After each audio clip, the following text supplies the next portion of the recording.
Halo Sobat Muda, selamat datang di podcast edukasi, ruang belajar santai tapi bermakna. Nah, hari ini kita akan membahas topik yang biasanya dianggap sepele oleh orang-orang, tapi sebenarnya berdampak sangat besar bagi kehidupan kita, terutama pada karakter. Apa itu mencontek? Menyontek itu sama saja dengan mengambil atau meniru jawaban orang lain tanpa usaha dan kejujuran. Biasanya terjadi saat ujian, tugas kelompok, atau bahkan saat mengerjakan tugas daring.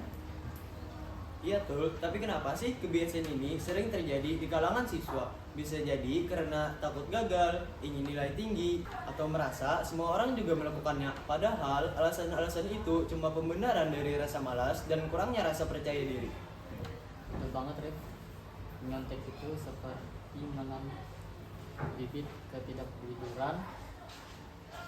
Awalnya memang kecil, tapi kalau dibiarkan bisa tumbuh menjadi kebiasaan yang sulit diubah. Nah, kalau kita lihat dari budaya lokal Kalimantan Tengah, nilai kejujuran itu dijunjung tinggi loh. Masyarakat Dayak punya filosofi belum bahadat, yang artinya hidup beradab, bermartabat, dan beretika. Salah satu wujudnya adalah jujur dalam setiap tindakan. Benar banget Laras, dalam hukum adat Dayak, siapapun yang berbuat curang atau menipu akan mendapatkan sanksi adat. Hal itu karena dapat merusak kepercayaan dan juga keseimbangan hidup bersama. Dalam konteks sekolah, mencontek termasuk kecurangan dan itu bertentangan dengan nilai adat tersebut. Ya, menyontek itu sama saja dengan mencuri kepercayaan guru, teman, bahkan diri sendiri.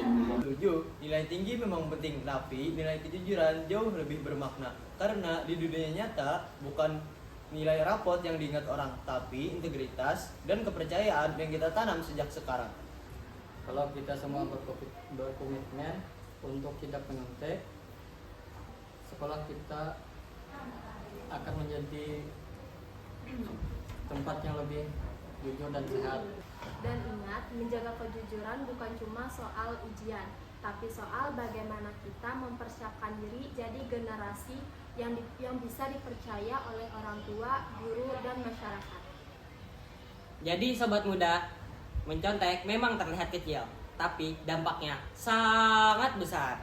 Jadi mulai dari diri sendiri, jujur saat belajar, jujur saat bertindak, dan bangga menjadi murid yang berintegritas. Bersama Satrio, Salpa, Arif, Ardiansyah. Laras, kami pamit dari podcast edukasi. Sampai jumpa di episode berikutnya. Ingat ya sobat, jujur itu keren. Mencontek itu bukan jalan kemenangan.